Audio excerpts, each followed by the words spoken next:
देखिए क्वेश्चन है हमारे पास।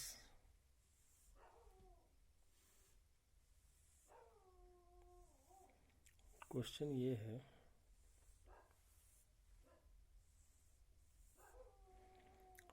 कि यहाँ पे सरफेस पर एक आउटक्रॉप है, कोई और डिपॉजिट या कुछ भी है, और ये इधर 30 डिग्री बेंड कर रहा है। ठीक है, मतलब आपको यहाँ पर भी आउटक्रॉप ऐसा दिख रहा होगा। प्रॉब्लम ये है कि इसका और रिजर्व निकालना है। यहाँ से लेकर के मान लेते हैं ये ए है, ये बी है, यहाँ पे सी है, ये ए डैश, ये बी डैश और ये पॉइंट सी डैश है। तो ये ओ रिजर्व निकालना है। ओ रिजर्व निकालने का फॉर्मूला होता है कि जो भी वॉल्यूम आप कैलकुलेट करेंगे उसको विड्थ से या थिकनेस, अब इसका थिकनेस क्या है, इसका थिकनेस तो ये है इसका एक्चुअल थिकनेस। सरफेस पर जो इसका थिकनेस दिया हुआ है वो 40 मीटर दिया हुआ है। थिकनेस कुछ भी 40 30 डजंट मैटर। तो जो ओ रिजर्व होता है वो वॉल्यूम इनटू स्पेसिफिक ग्रेविटी होता है।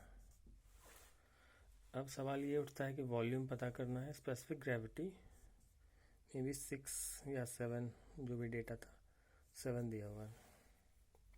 तो ये तो मल्टीप्लाई कर लेंगे इसमें, लेकिन वॉल्यूम कैसे निकालेंगे? तो वॉल्यूम निकालने का तरीका होता है कि ये क्रॉस सेक्शनल एरिया आप निकालिए, ये वाला ए डैश सी, ये वाला, और उसको मल्टीप्लाई कर देना है इस थिकनेस से। ये यहाँ से लेके यहाँ तक ए डैश बी डैश, जो भी यहाँ 2 किलोमीटर होगा ये। लेकिन प्रॉब्लम ये है कि ऐसा क्यों करेंगे? एक्चुअली ऐसा करने से हमको वॉल्यूम कैसे मिल जाएगा, ये समझने वाली चीज़ है। तो उसके लिए मैं आपको कॉन्सेप्ट बताता हूँ। ओके, देखिए आप सबको पता होगा कि जो एक क्यूब होता है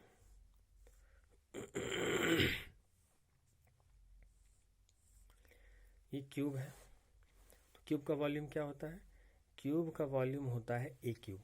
इसका वॉल्यूम क्या होता है? ए क्यूब। क्यूब का वॉल्यूम होता है ए क्यूब। आप अगर इस क्यूब को देखिएगा तो क्यूब एक्चुअली पूरा यूनिफॉर्म बॉडी है। यूनिफॉर्म कहने का मतलब है कि इस सरफेस से लेके इस वाले सरफेस तक कहीं ना तो श्रिंकिंग है ना बल्जिंग है, कुछ नहीं, पूरा यूनिफॉर्म है। थिकनेस बिल्कुल, अगर इसका ये एज ए है तो यहाँ से यहाँ तक मेजर कीजिए, ए मिलेगा, यहाँ से यहाँ तक ए मिलेगा, पूरा ए मिलेगा। ये थिकनेस यूनिफॉर्म है पूरा। जब भी इस टाइप का केस होता है, जैसे यहाँ पे भी वही केस है, ये जो और रिजर्व है इसका थिकनेस यहाँ से लेके पूरा यहाँ तक, ये एंड तक उस तरफ पूरा यूनिफॉर्म है। ऐसा केस जब भी होता है तो आपको क्या करना पड़ता है कि ये किनारे वाला एरिया या इधर वाला एरिया, जो भी, अब ये एरिया भी आप देखिएगा, ये जो दिखाई दे रहा है, ये एरिया या फिर ये एरिया, दोनों ही एरिया क्या होता है? इक्वल है। और इनके बीच का डिस्टेंस वो आपको लेना पड़ेगा। तो क्योंकि ये क्यूब है तो ये बीच का डिस्टेंस भी ए है, इसका ये हाइट भी ए है और ये लेंथ भी ए है। मतलब लेंथ, ब्रेथ और हाइट तीनों ही ए है।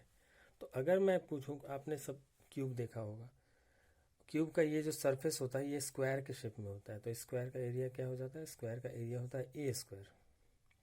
इधर भी तो वही एरिया होगा, ए स्क्वायर। आप अगर क्यूब को इधर से देखने की कोशिश कीजिएगा, जैसे आप इधर से इसको देख रहे हैं, तो ये स्क्वायर शेप में आपको मिलेगा, उसी तरह ये स्क्वायर शेप में मिलेगा। बस कोई एक एरिया लीजिए और बीच का जो डिस्टेंस है, इस सरफेस से लेके इस सरफेस के बीच का जो डिस्टेंस है उसको मल्टीप्लाई कर दीजिए इसमें। तो अगर ये बीच का डिस्टेंस ए मैं इस एरिया में मल्टीप्लाई करूँ, ये क्या है? एरिया है। ये क्या है? बीच का डिस्टेंस है या थिकनेस, जो भी बोल सकते हैं। एरिया को अगर मैं इसमें मल्टीप्लाई कर दूं, मतलब एरिया इंटू थिकनेस। एरिया क्या है? ए स्क्वायर। थिकनेस क्या है? ए है। दोनों मिलके क्या आ जाता है? ए क्यूब। ज़रा अच्छे से देखें तो एक्चुअली तो आपको ये वॉल्यूम मिल गया ना, ये एरिया इंटू थिकनेस करने से आपको सीधा वॉल्यूम मिल जाता है।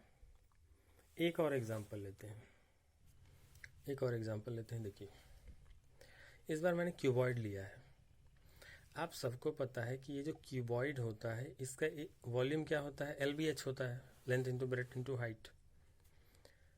अब जरा देखते हैं कि क्या इसका ये क्रॉस सेक्शनल एरिया, किनारे वाला एरिया, और इधर भी सेम एरिया होगा, ये वाला जो एरिया होगा ये, क्या इधर वाला एरिया और उसके बीच का डिस्टेंस मल्टीप्लाई करने पर वॉल्यूम मिलता है? तो देखते हैं।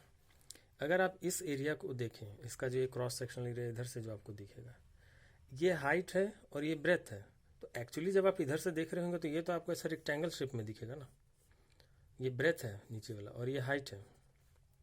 तो रेक्टेंगल का एरिया क्या होता है, रेक्टेंगल का एरिया होता है ब्रेथ इंटू हाइट, मतलब ये B इंटू एच हो जाएगा, BH। ठीक है, ये हो जाएगा BH। इधर भी तो वही होगा BH। अगर इस BH को इस एरिया और इस एरिया, मतलब इस सरफेस और इस क्रॉस सेक्शनल सरफेस के बीच के डिस्टेंस, मतलब L से अगर हम मल्टीप्लाई करें तो क्या मिलेगा, L into B into H, सीधा मिल जाता है वॉल्यूम। ये अगर इससे मल्टीप्लाई हो जाएगा बीच का थिकनेस तो सीधा मिल जाएगा वॉल्यूम। आप देख सकते हैं ये L into B into H हो जाएगा इसको इससे मल्टीप्लाई करने पर।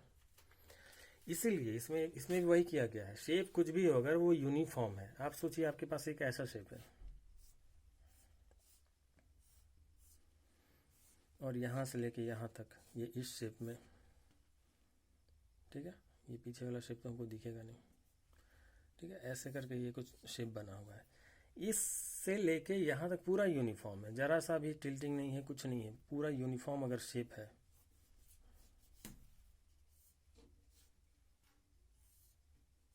ठीक है, यहाँ से लेके यहाँ तक अगर पूरा यूनिफॉर्म है तो बस इस एरिया को निकालना है। पीछे भी तो वही एरिया होगा, इसके इस तरफ जो एरिया होगा, और बस ये डिस्टेंस से इसको मल्टीप्लाई कर देना है, आपको पूरा वॉल्यूम मिल जाएगा इसका।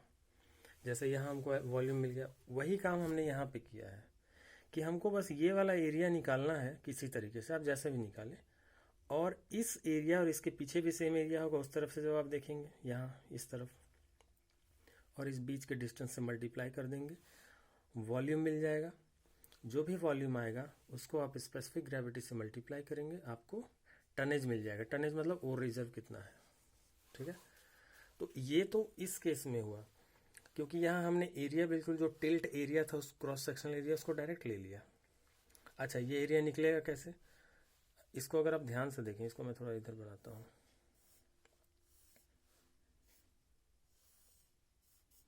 ऐसा ही कुछ है, ए है, A डैश है, यहाँ पर A है, यहाँ पर A डैश, यहाँ पर C डैश है और C है। ये एरिया निकलेगा कैसे, सेम एरिया यहाँ मैंने बनाया। तो आपको क्या करना है, ये बड़ा वाला ट्रायंगल लेना है, उससे ये छोटा वाला ट्रायंगल माइनस कर देना है, ठीक है। ये एंगल 30 डिग्री दिया हुआ है।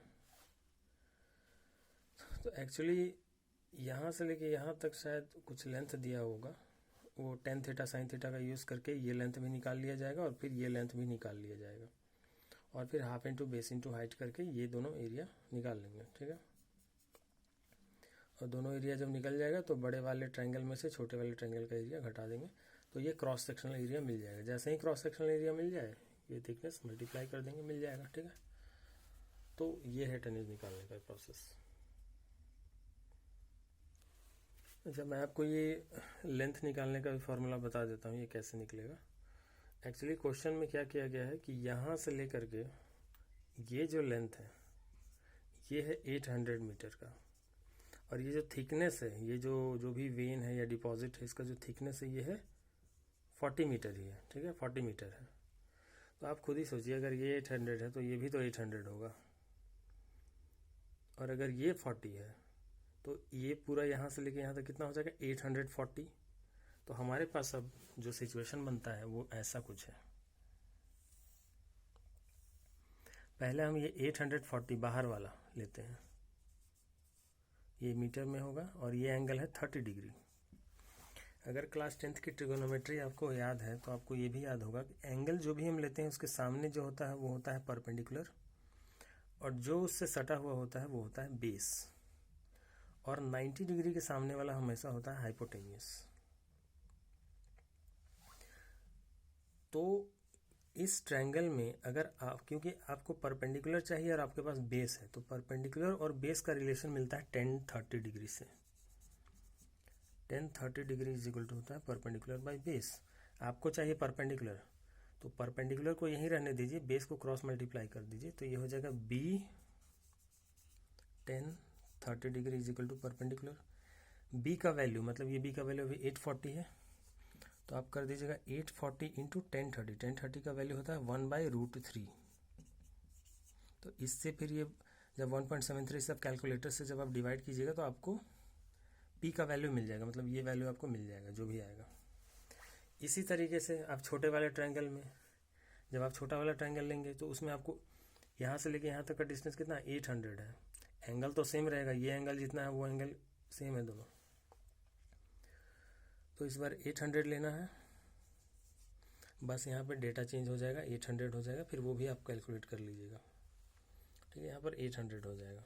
और फिर आपको ये जो छोटे वाले ट्रायंगल के लिए ये हाइट है ये मिल जाएगा।